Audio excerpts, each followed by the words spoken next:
In today's video, I'm going to teach you how to change tax rate in Xero. If you need to update a tax percentage because of a regulation change or to correct a setup, I'll walk you through the exact clicks in Xero's interface and share a few tips to keep things clean and accurate. You'll need access to your organization in Xero and permission to manage tax settings. If you're unsure about the correct rate or its effective date, it's a good idea to confirm with your accountant or local tax authority before making changes. Start by signing in to your Xero account and landing on the Xero dashboard. From here, open the company menu at the top of the page. This is the menu that controls your organization level preferences and settings. In that menu, choose Settings. This takes you to the area where you manage features that affect how your organization behaves across invoices, bills, and reports. Inside Settings, look for Manual Tax Rates and select it. This section is specifically for tax rates you can edit directly.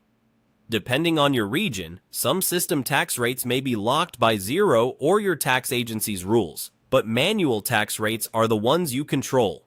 If you don't see the option or you can't open it, you may not have the right user role and will need an admin or advisor to help. You'll now see a list of existing tax rates. Find the tax you want to update and click it to open the details.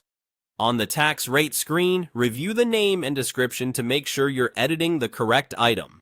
Check whether the rate applies to sales, purchases, or both, and confirm any components that make up the total percentage.